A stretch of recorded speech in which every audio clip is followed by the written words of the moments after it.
Good morning. Welcome back from your 3-day weekend. And thank you to whoever got this up and running on YouTube. Go ahead and get settled in, and you're just going to get to listen to the dulcet tones of my still on the border of being sick voice while we go through, hopefully all, but as many of these slides as you get through, I guess. So before I jump into the new stuff and kind of wrap up the pre-Napoleonic part of the French Revolution, I wanted to go back and mention a couple things about the Declaration of Rights of Man that I don't feel like I gave enough attention to. So I kind of mentioned that it is similar to the Declaration of Independence. It is a declaration of why they are revolting. It is a subtle statement to the rest of the world. Hey, we'd really like you not to get involved. It is an acknowledgement that all men are created equal, just like in the Declaration of Independence. However, it does take a couple steps farther. I kept joking on the National Assembly that they still hadn't gotten a constitution written, which is true.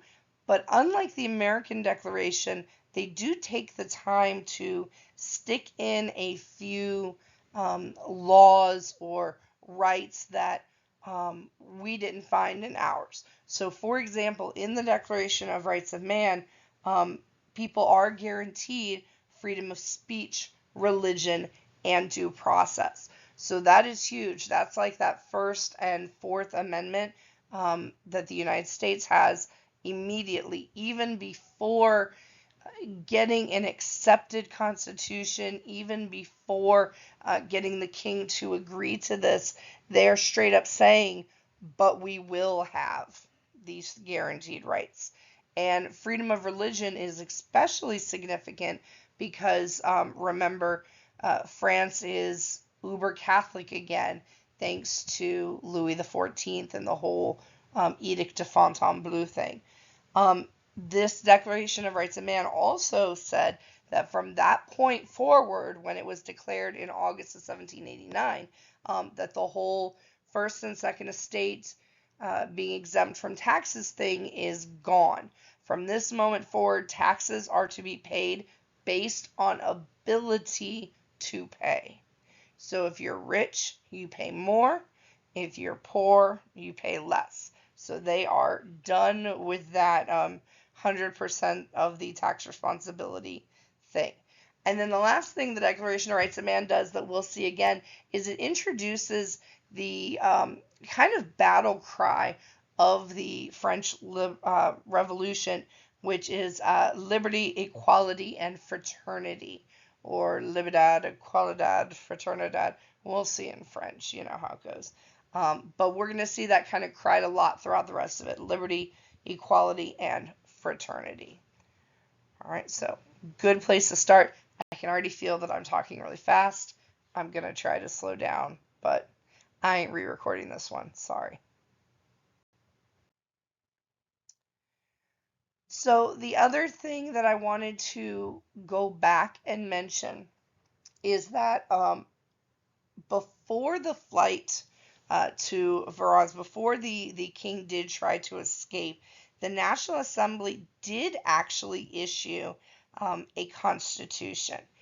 It's not officially official because the king hasn't accepted it, but this is part of them dismissing themselves.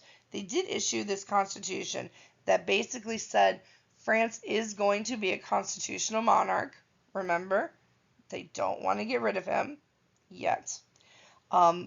But that this new legislative body, this legislative assembly, is going to be that, which we did mention.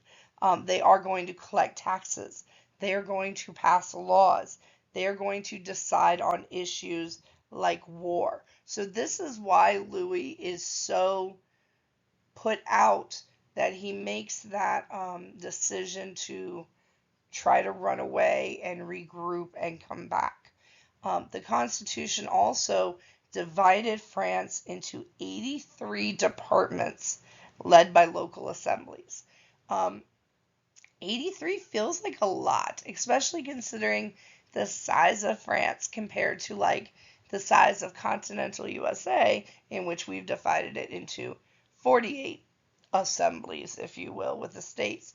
Um, but even within ours, you can see that because they're so large, we had to divide into counties or cities, and have, these smaller governments. So France is saying we're going to be 83 different areas, and each area is going to be led by a local assembly. And that's where that kind of republicanism comes in, because then each assembly will be represented. Um, Also, this Constitution, as part of that freedom of religion, extended rights to Protestants and Jews, and they eliminated slavery, which, if you're sitting here thinking, when did France have slaves? They did. It wasn't a really big thing in the country of France, but if we think about what else France is doing, we should already know this, because France has that colony down in Haiti, and that is nothing but a slave colony. Like I said, we're going to talk about the Haitian Revolution, but at this moment in time, it's 90% slaves, 10% French overseers. And there are a couple other smaller ones as well. So what that means is that when people, came to France, it was not uncommon for them to bring their slaves with them. So even though they didn't have slavery as like an ingrained institution like the United States did, it was technically legal, and there were French slave owners, and so that's why they are officially eliminating that with this new constitution.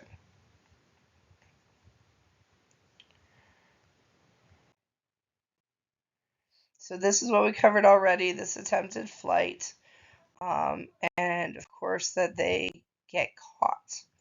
Um, and what this results in, where we kind of left off, is that Prussia and Austria then decide to join together. Remember, the Emperor of Austria is Marie Antoinette's brother, and so he and the King of Prussia issue this and basically say, if you threaten, Louis, there's going to be war. And it talked about like how insulting this was, because wasn't nobody talking about, hurting the king. What I didn't mention, because I didn't feel like we had enough time to get started, but now we do, is that if you are the French revolutionaries and you receive this declaration, and it feels very insulting because, again, did not plan to hurt the king. What do you think the appropriate response to Prussia and Austria is? What is the proper response? Keep in mind, these are two very powerful countries. We know that Prussia is super military oriented, so major army there. Powerful countries, big army, and you yourself are not technically anything, right? Because the revolutionaries are kind of taking over, but they're not officially government leaders. They're just kind of a mob. So, what do you do in response to this declaration? France turned around and said, "You want to play? Let's play." And France declared war on Austria in response to this. If you want to play, let's go. And all of a sudden, in the middle of being in a revolution, France is now at war with Austria.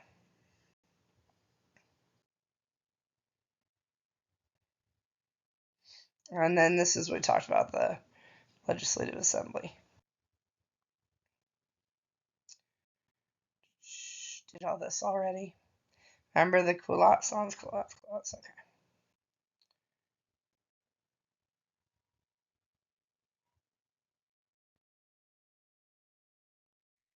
Now, I'm sure you can imagine, based on how awesomely everything else is going, how these wars are going to go. It's instantly a disaster, because, of course, France turns around and declares war on Austria, but who's going to immediately jump in and help Austria? Prussia. So now France is fighting two of the most powerful countries in the world while also trying to have a revolution of their own. And it's not going well. And it's going to even get worse because as it continues, and especially once our boy Napoleon comes into the picture, other countries are going to jump in and join these fights. And so France will end up fighting these coalitions rather than just individual countries. So by the summer of 1792, Austria and Prussia have marched themselves almost completely through France. They are on the verge of entering Paris and just demolishing it. Um, but if you think about it, is that what they want to do? Does destroying Paris benefit Austria or Prussia in any way? No, it doesn't. So instead of just sweeping in and taking over, the Emperor of Austria and the King of Prussia decide to stop. So they're all right outside Paris. They're not leaving, they're just stopped. And instead of invading, they send another document. So that first one, the Declaration of Pillnitz, was important because it starts the whole thing. And the Brunswick Manifesto hopefully is going to end it. Because what this says is we're right here. And if you do not, A, put Louis back on the throne, and B, string up everyone who started this revolution, we're going to invade Paris and destroy you all. That's a big difference from their first offer. Their first offer was, hey, don't hurt him. Now, no, you need to give him the whole country back. The response to this one is going to be very similar to the response to the Declaration of Pillnitz. Who are you to come into our country and tell us what to do? By the way, side note, nothing to do with the picture, but why did the French, you remember back when we talked about the French helping the Americans in the Revolutionary War, and there was this whole, why would the French help them? They just wanted to get revenge on the British, blah, blah, blah. But there's one thing that the Americans did promise the British in return. And again, my Hamilton fans, we know. They said, the Americans said, we will be there to help you if something happens in France, because these feelings were already stirring. Lafayette was getting ideas and he was going back home and he wanted to lead a revolution. And he said to the Americans, will you be there for us? And they all said yes. How could we not? You saved us. You made this happen. You gave us our country. Of course, the second you need us, we will be there for you. And now France is fighting not only for their revolution, but against invading foreign countries. So why haven't they asked the United States to fulfill their promise? Why haven't they asked them to come help fight this war? Oh, they have, over and over and over again. And the Americans like, oh, I'm sorry, I'm washing my hair that night. You know, the new season of Real Housewives is coming out. They're blowing them off. And again, I keep relating back to Hamilton, but if you've listened to it, then you know they had these battles in the cabinet about the fact that they promised to help France. And the argument they actually have in the show happens a little bit later after the king's been killed, but it's going on throughout this whole time, and the Americans are just, they're bailing. They're being flaky. And if they had joined in, a lot of things might have gone very differently. We'll never know. All right, back to this. So the Brunswick Manifesto, the French are going to respond to this in exactly the same way everything else happens. And in fact, when this comes in, people start wondering, how do the emperor and the king seem to know so much about what's happening in France? How do they always seem to be one step ahead of us? By the way, this is, again, a time period uh, political cartoon, and I'm a little concerned that the teacher who made this PowerPoint decided that we had to blur this out because, God forbid, 16-year-olds see a drawn naked butt on a cartoon. But there you go. Got to preserve y'all's innocence. Uh, but what it actually is showing is that this man is not just mooning the Austrians and the Prussians, he's actually wiping his rear end with the Brunswick Manifesto. And that's basically the response of the French. Mind your business. Don't care what you think. This is kind of what the war is looking like in comparison. Um, while the coalition armies are more trained, more experienced, probably have a better supply of weapons, definitely more patriotic, they are smaller forces because it is more difficult to come to a foreign country and fight a war than it is to um, be at home and defend it. So the numbers for the French are larger. And also, they just have passion on their side. They're patriotic. This is their country they're fighting for, whereas the coalition guys are pretty much just getting paid to do it. So that's kind of why are we, because a lot of people are like, how can we be at a, um, oh, what's the word? Stalemate. How can we be at a stalemate when France is just a bunch of, ragtag revolutionaries? But we've seen that movie, right? It's American Revolution. So they pull it off with their heart and soul and patriotism.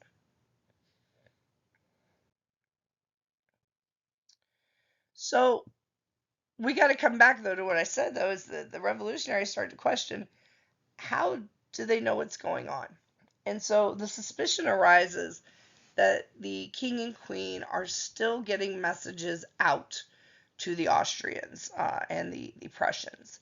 And that even though they've been on house arrest in the Tuileries since they were brought back from their little escape attempt, um, somebody serving them must be sympathetic.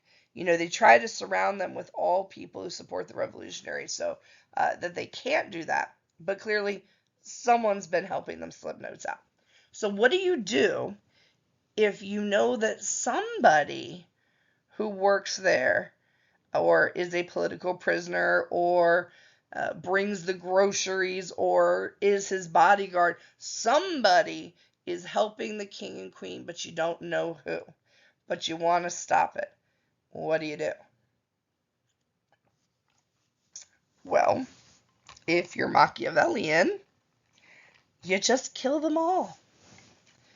And that's what happens. These September massacres are really kind of the beginning of a very bloody time in France, where it is very dangerous to be wrongly associated with the royals. And so, any political prisoner that is in Paris, any bodyguard, any serving girl, any newspaper delivery guy who smiled at the Queen once is under suspicion of being the person who helped them send information. And the easiest way to weed out the guilty ones is to just kill them all.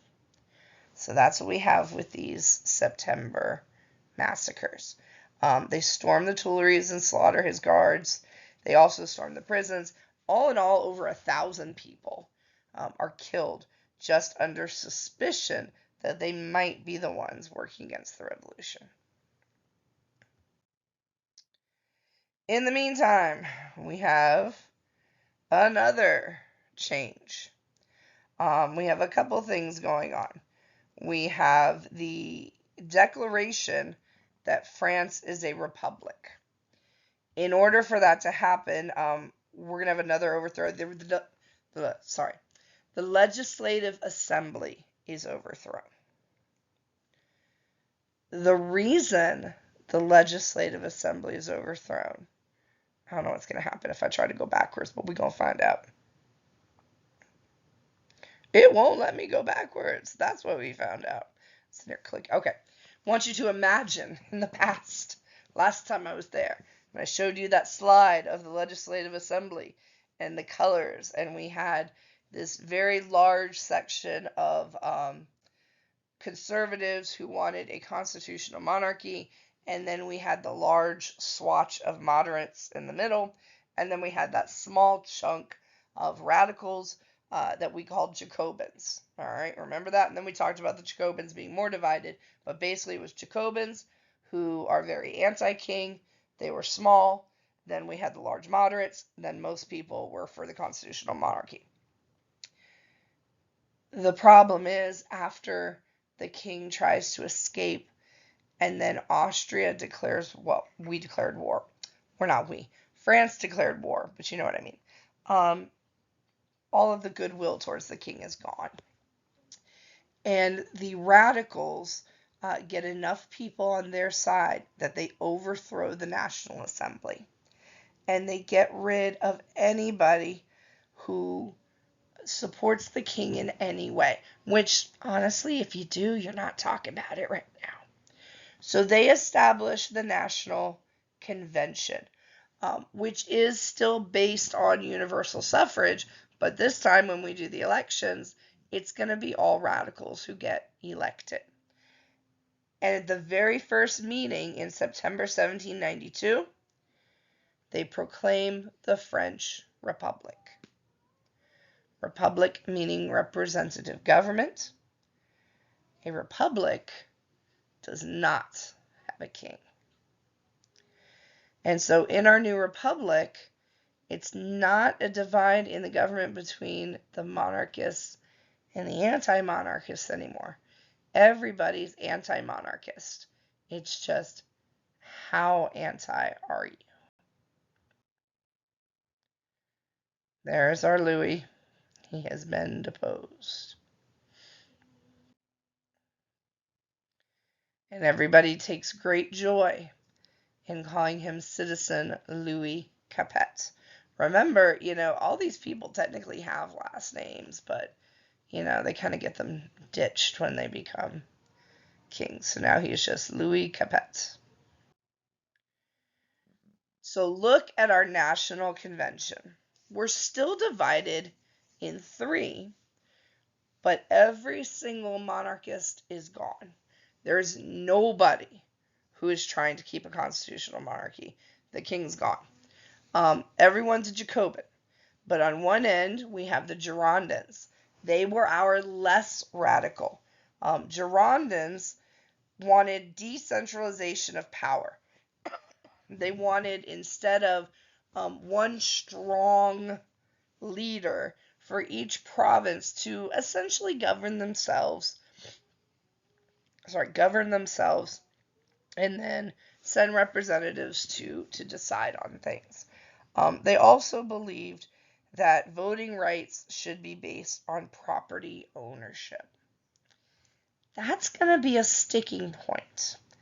Because while the Girondins are kind of the most chill as far as let's not kill everybody, they're also more in favor of the wealthy, especially voting based on property ownership. That's going to re-eliminate a massive portion of the population who has been very involved in the revolution.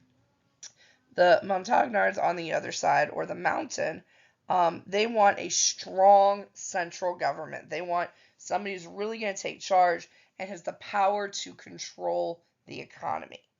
And a big reason they want the economy under control is to help the poor, to help the needy to get what they need. Sounds good, but it's going to go astray. They are led by a man named Maximilien Robespierre, whose picture will pop up in a second. Maximilien Robespierre, it was called Mr. Incorruptible. And he's one of these guys in history who um, kind of has a villain origin story. Um, not quite along the lines of Hitler in art school, but when Robespierre first came to Paris, he was extremely idealistic and very much a fan of the king. But basically, he tried to talk to him one day or get his autograph or something like that, and the king was super rude to him. And so, even though that's like a personal issue, he basically turned that into his whole career. He's a very angry, bitter, vengeful man, and he really hates the king. In the middle is the plain. That's the same as last time. Those are our moderates who could be swayed in either direction. So the big change we made is instead of the Jacobins being just a small part of red in the Legislative Assembly, they now control the entire thing. It's no longer are you Jacobin, it's how radical of a Jacobin are you. By the way, the Montagnards hate the Girondins. They accuse them of sympathizing with the king. The Girondins are like, just because we don't hate the guy doesn't mean we support them. It's a lot of internal fighting.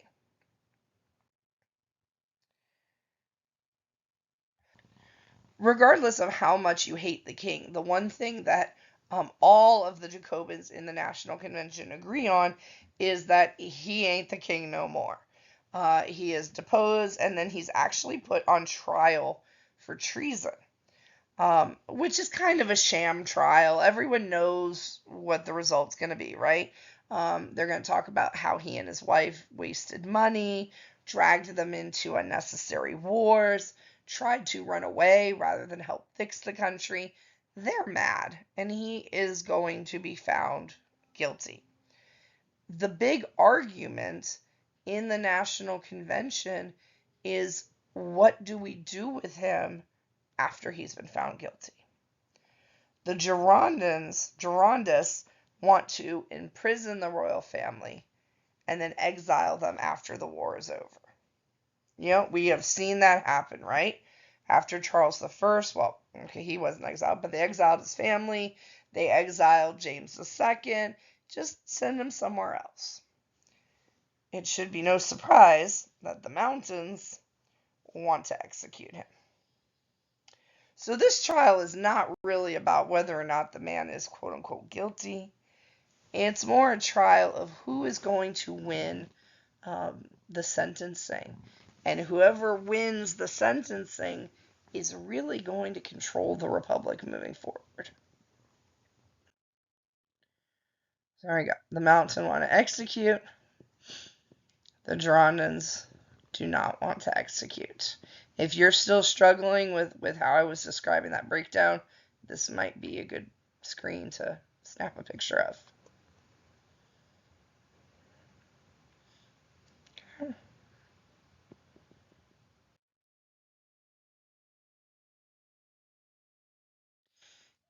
Sorry if this was a spoiler and we didn't see this coming, but plot twist, he was executed. The mountains win. He is executed January 1793, January 21st, to be exact. He is beheaded via guillotine. So the guillotine, side note, one of the times in history I have felt so bad for somebody.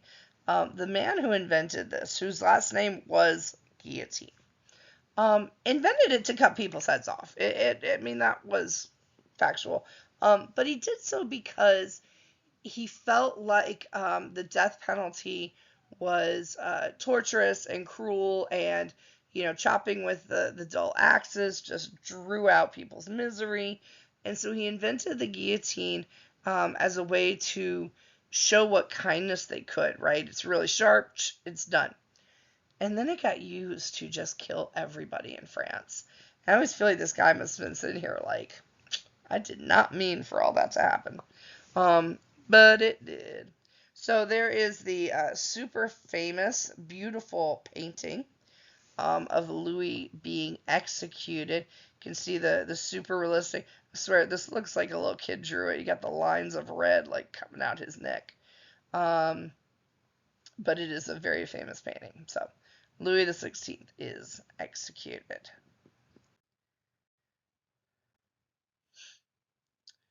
With that, the Republic is officially born. Here are our liberté. Oh, I said égalité. I think I was like saying some French or Spanish. I'm gonna be quiet. Liberté, égalité, fraternité. Ou la mort. Anyone who's taking French, speak up right now and say what ou la mort means. Liberty, equality, fraternity, or death. So we're getting into a very my way or the highway type French Revolution.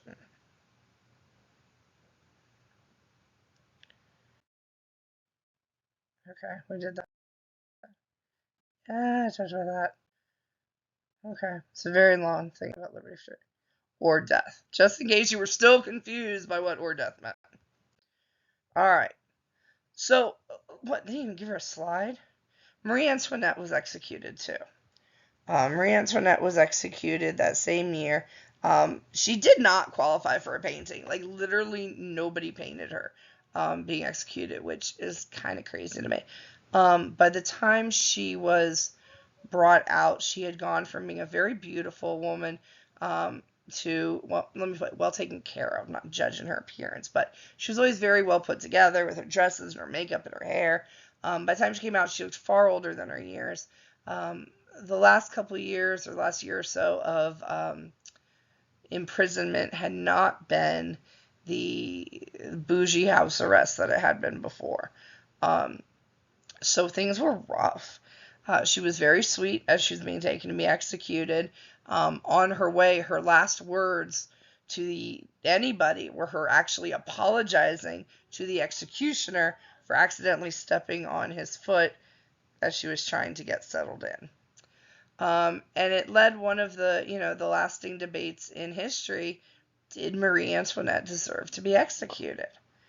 Was she responsible for anything that happened, or as a powerless woman who was raised in the shelter of ignorance, did she know? Interesting debate, irrelevant, but she did. But they had a son. So when Louis the 16th was executed, doesn't that make him king? It did. It kind of did. It did if you acknowledge that it did. When he was executed, he was declared Louis the 17th. Very young boy, I want to say 10 years old. He was severely mistreated in imprisonment, probably because the revolutionaries knew that he was technically the next in line. He was starved, he was beaten, he was refused medical care, and he died at about 10 years old in their prison, very soon after his parents died. So, but he did exist, and he is acknowledged as Louis the 17th. So, if for any instance, spoiler alert, a king should come back to the throne, he would not be Louis the 17th, he would be Louis the 18th, because the void did exist. But they are gone now, and we got to try to figure out what's going on. How do you think the rest of the world? I don't know what my next slide is yet. Let me see. I'm saying that stupid thing again. This is the crazy part. I'm saying the same slide 5 times in a row. All right, that's fine. We'll stick here. How do you think the rest of the world is going to react to Louis XVI and Marie Antoinette being executed like that? I mean, we know what Austria and Prussia think. They've been trying to intervene for a while, but we really haven't heard anything from the rest of Europe until this moment. All of a sudden, when they actually kill the king and queen, the rest of the world kind of sits up and goes, hold up, what's happening? Not the rest of the world, honestly. That was so myopic. The rest of the world doesn't care. The monarchies of Europe care. Big time. Because they don't want to get their heads chopped off. And this isn't the first time monarchs have had their heads chopped off, right? We didn't talk about other countries freaking out when it was happening in England, with Charles getting his head chopped off. But it didn't seem like that big a deal because it was trading one powerful leader for another powerful leader. Uh, and that's not the case here. The other monarchs of Europe know that this was inspired by the American Revolution, this whole concept of power to the people. And they know that ideas spread. And France is surrounded by other countries. And it's not going to take long for these ideas to keep spreading. So the other monarchies in Europe are horrified. And our little team of Prussia and Austria grows to a coalition.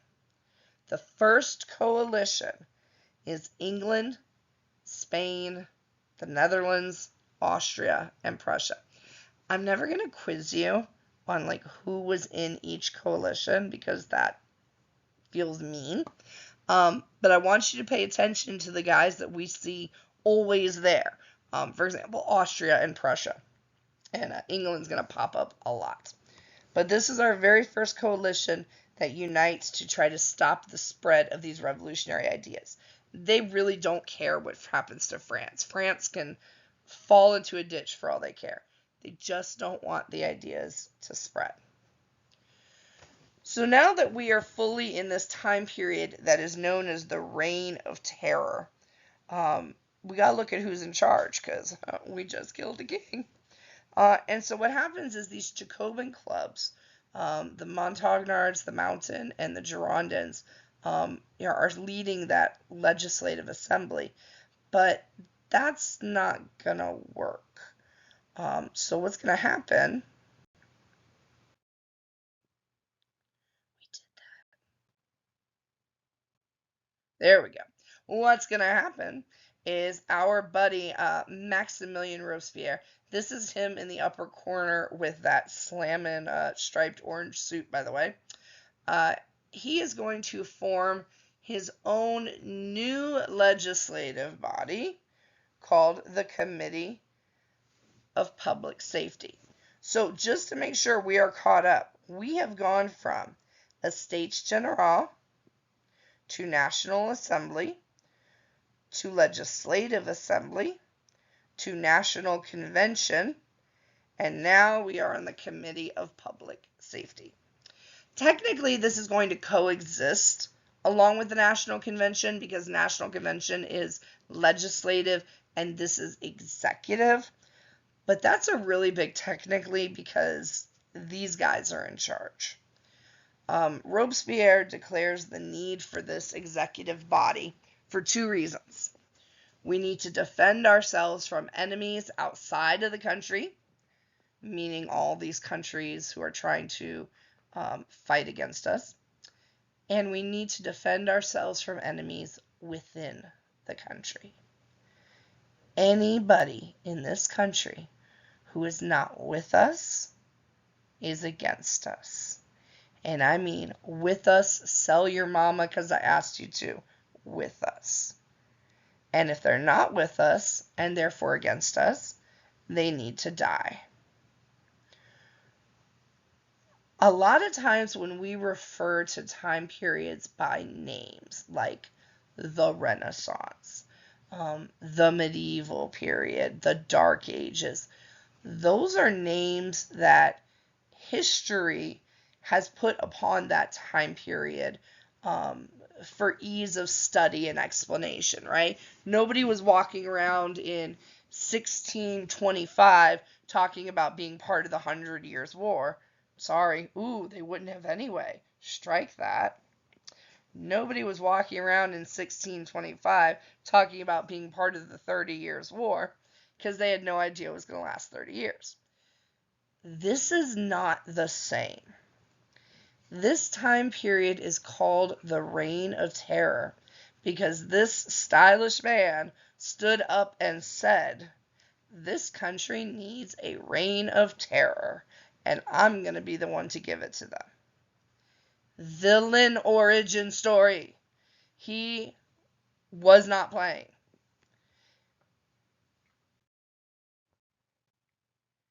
If you were suspected in any way of sympathizing with the monarchy, you had to go. And the crazy thing is, he felt 100% justified. He is the incorruptible. He is trying to create a republic of virtue, a perfect country where we get rid of anybody who does not support the cause. Some of the things that he did is he demanded compulsory military service. Compulsory means required. So everybody has to be in the military. Everybody has to go fight, because the war against the coalition is our new national mission, and killing everybody who annoys us in France is a fun little side quest.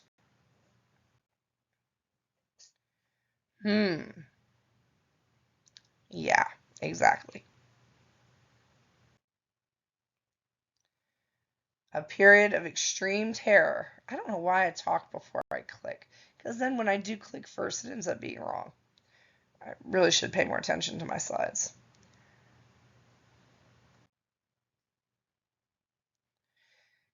In the reign of death,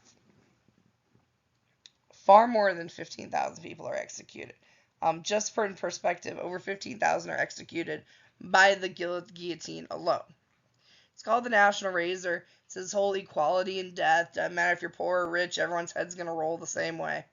But over 15,000 people are executed by the guillotine. Over 40,000 are killed in the Reign of Terror.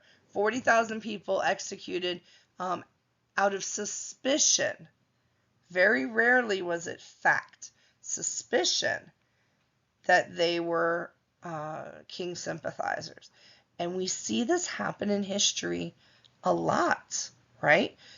We're going to see this happen in World War II with the suspicion of being against the Nazis. You're going to see this next year in AP US history when you talk about the Red Scare, communism against communism in the 50s. A person is smart, but people are dumb. And people will use any chance to get back at people they hate.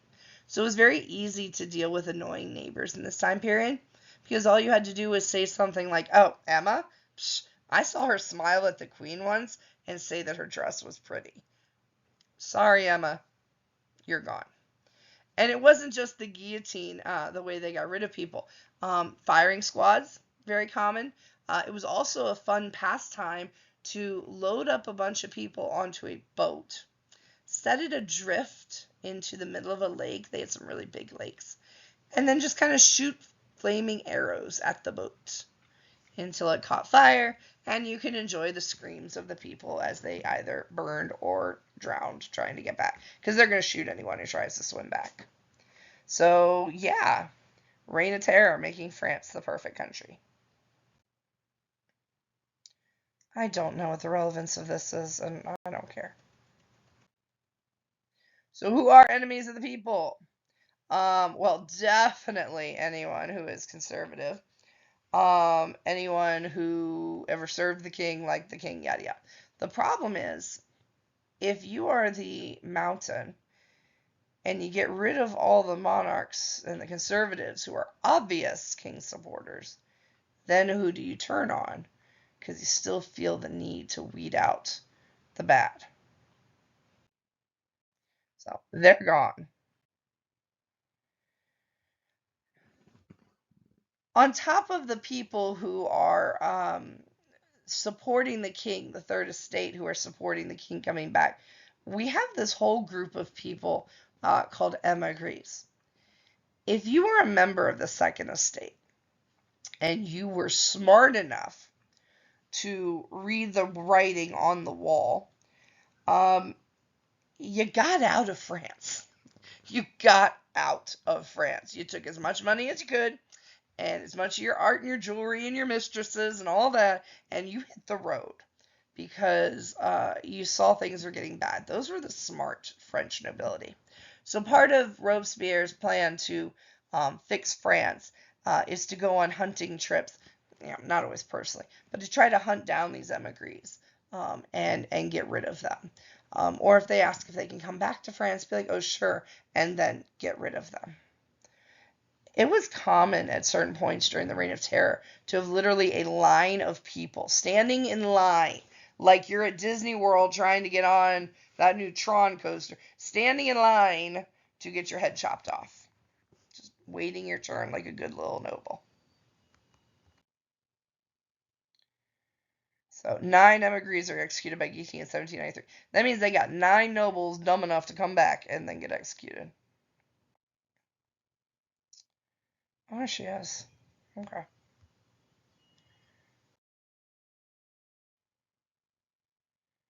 I don't know why they're through in here. Okay, there you go. There's her execution. That's not her, but it's another painting of someone getting killed.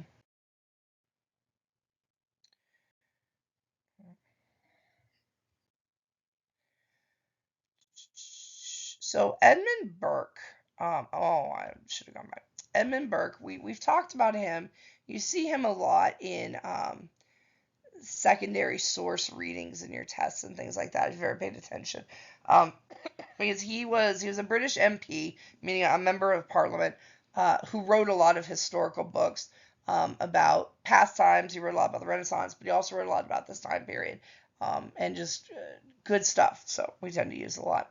One of the things he wrote was, "Little did I dream that I should have lived to see such disasters fallen upon her in a mission of gallant men, nation of gallant men, in nation of men of honors of cavaliers.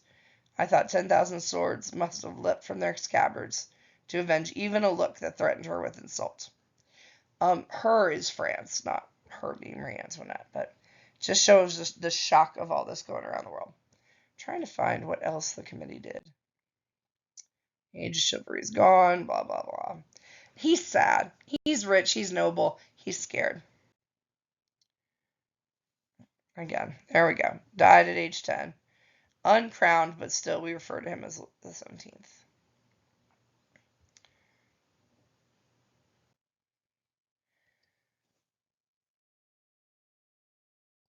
So here's the problem. Like I said, once you get rid of the obvious enemies, they start turning on each other and clearing out those who are, radical, but not quite radical enough.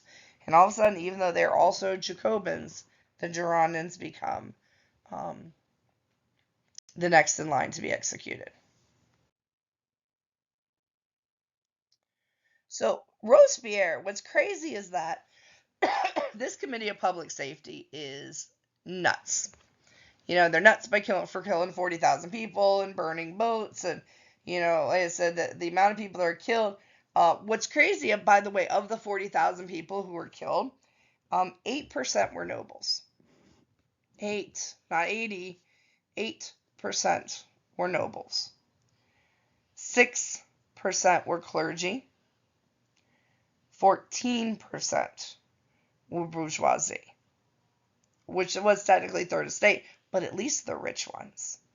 So 28%. 28% of the people who were killed, the 40,000 people who were killed, were not regular peasants.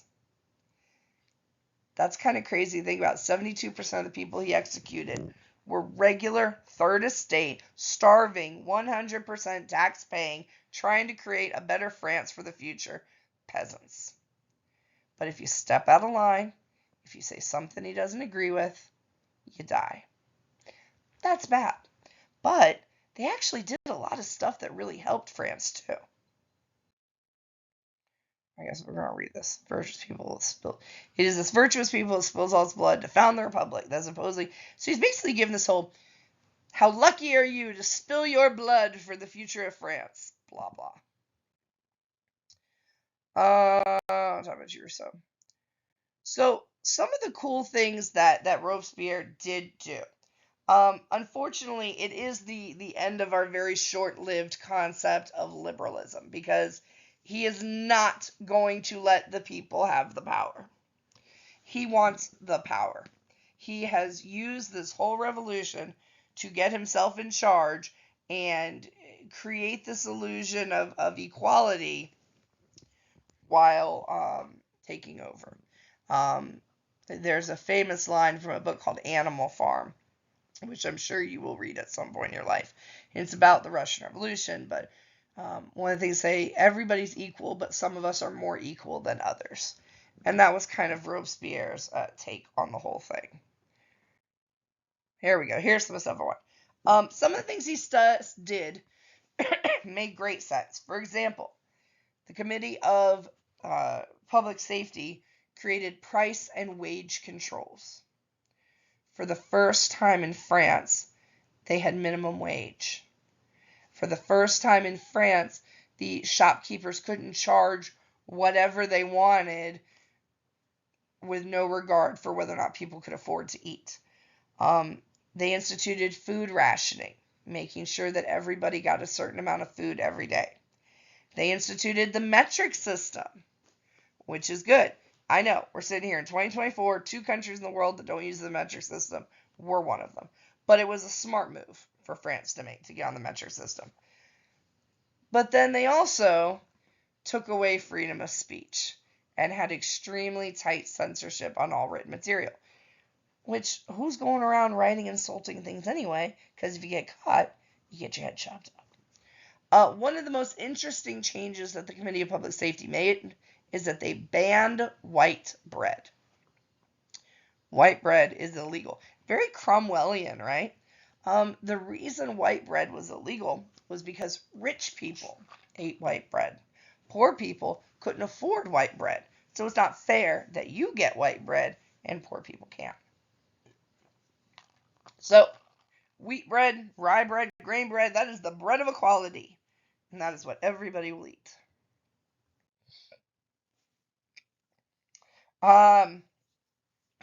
Robespierre was also extremely anti-Christian, anti-religion in general. He saw organized religion as a way to keep the masses dumb and pliable, which you think he could have used to his advantage. So he wanted to de-Christianize France, removed Christian symbols from all public buildings, changed the Cathedral of Notre Dame into something called the Temple of Reason, created a new non-Christian calendar, which I will very excitedly show you in a moment, and really just angered all the Catholics by saying that religion just needed to disappear. Instead of Christmas, because you can't have any religious-based holidays, you can enjoy the festival of the Supreme Being. Supreme Being being the concept of logic and reason, not a specific religious figure. Oh, the legacy. So what's interesting, and I've talked about this a lot with the Netherlands. I had this whole thing about how even though the Netherlands aren't super religious anymore, they still have those weird Puritan-esque qualities. France isn't religious anymore, period. And it really is because of, not period, you can see it's like hovering between 20 and 30%. But that's the legacy of Robespierre, of it being illegal to be any religion. The concept died off and it just never picked up again. And so today in France, around, I can't tell exactly what color that is, somewhere, between 10 and 30% believe in God. And that's it. And that is a legacy from Robespierre.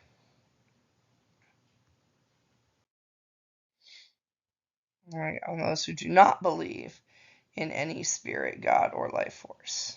Closer to, so they're really not thinking about one way or the other.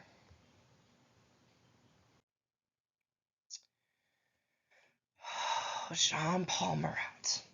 So Robespierre did have his buddies, and Jean-Paul Marat was one of them. This was a man who, I don't know, made Cromwell seem warm and cuddly. He was a radical, radical, radical. He was like, oh, you bumped into the queen once and said, excuse me, string him up outside the, jail, kind of radical. And that's why he and Robespierre were so close. He had a condition, a skin condition, a disease that I don't know that even today they're really sure what he had. But the air, it was almost like he was allergic to the air, and it made his skin break out in these horrible, painful sores. So he spent most of his days, most of his lives, life, sitting in a bathtub, soaking in the medication. And it was from there that he did all this writing. And he wrote so much about the revolution, supporting Robespierre, supporting the mountain. Um, he just kind of sucked. And so one of the less radical revolutionaries decided that it was enough, that the world would be a better place without Jean-Paul Marat, and that they were going to kill him. Oh, I thought there was going to be a picture related to that.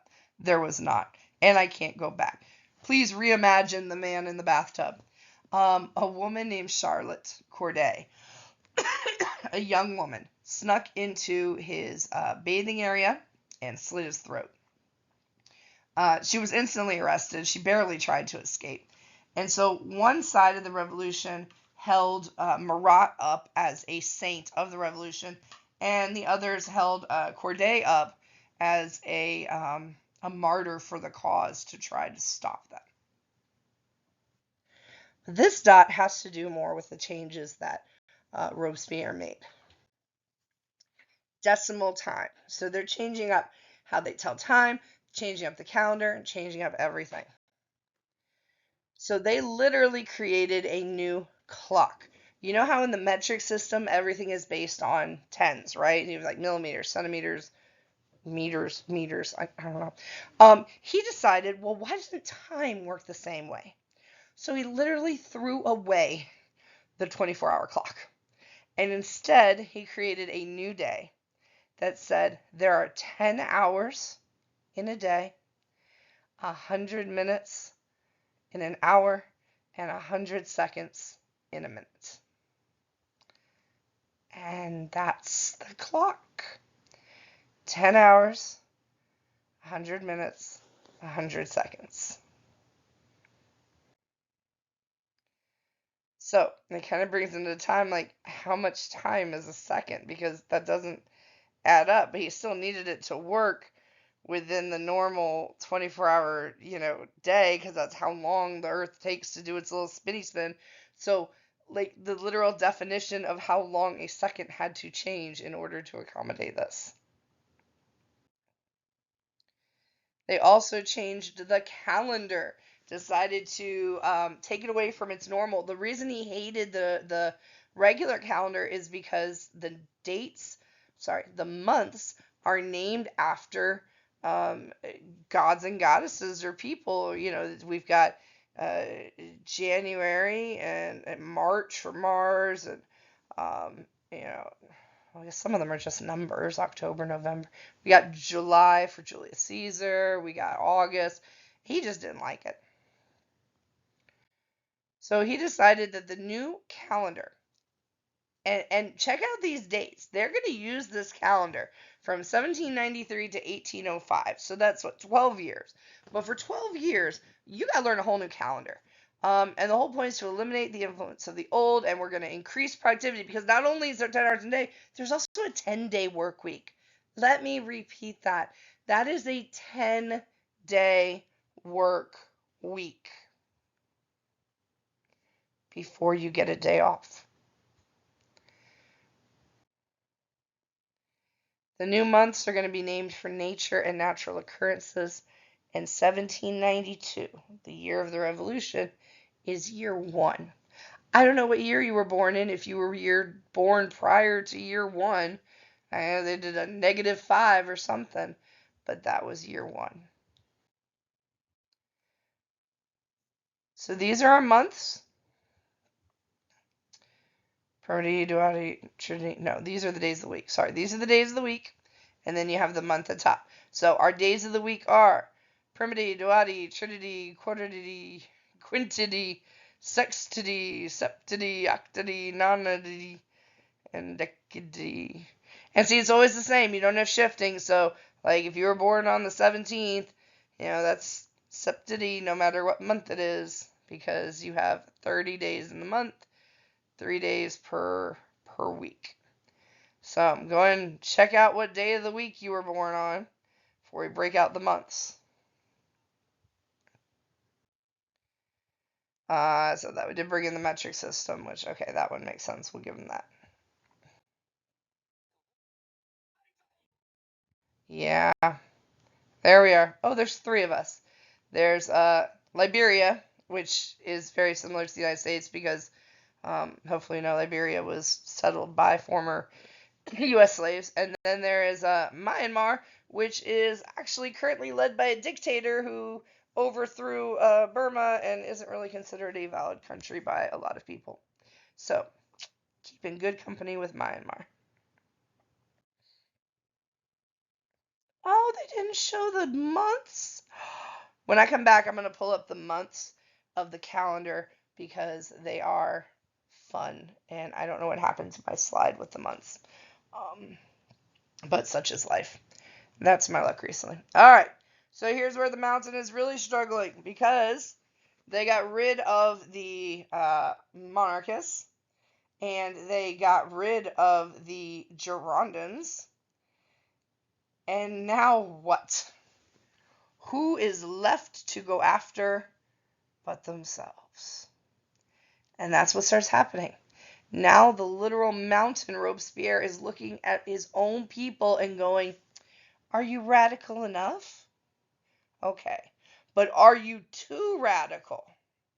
The man had lost his mind. I mean, if he ever had it.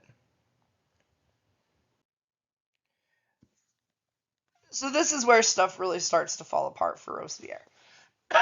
He starts to mentally divide his own party, his own people, who let him walk around killing 40,000 people, into three groups.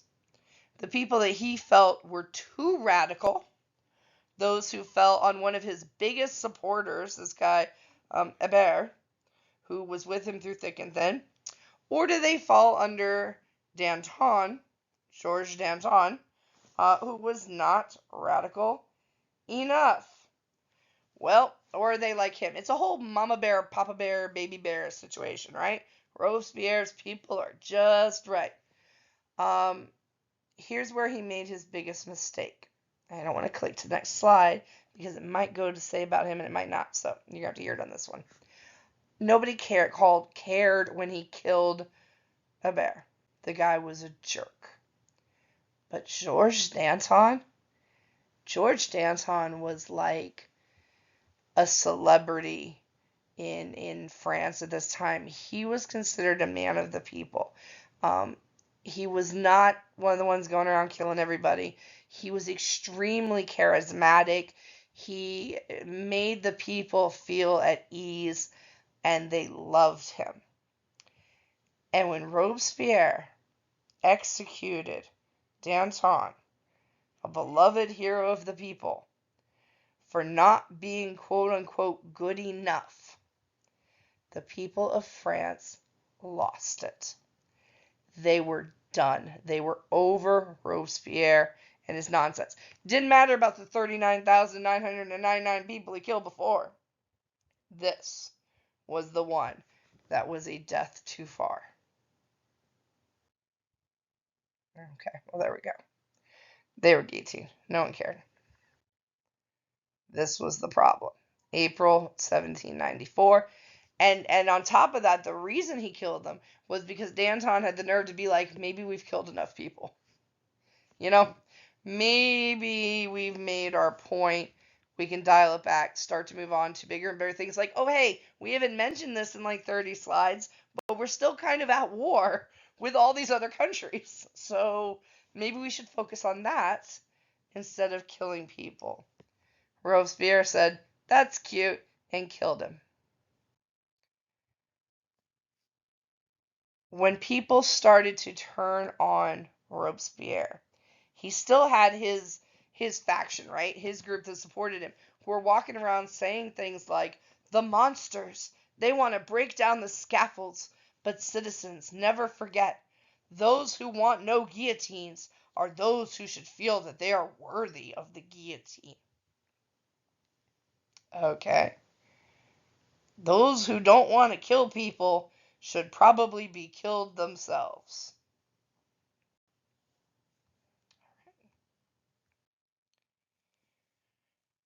Who's next? When you have driven out, you've killed all the people who supported the king, you've killed all the less radical, then you killed the people in your own party who were too radical and not radical enough, and now everybody in France is mad at you. Who's next?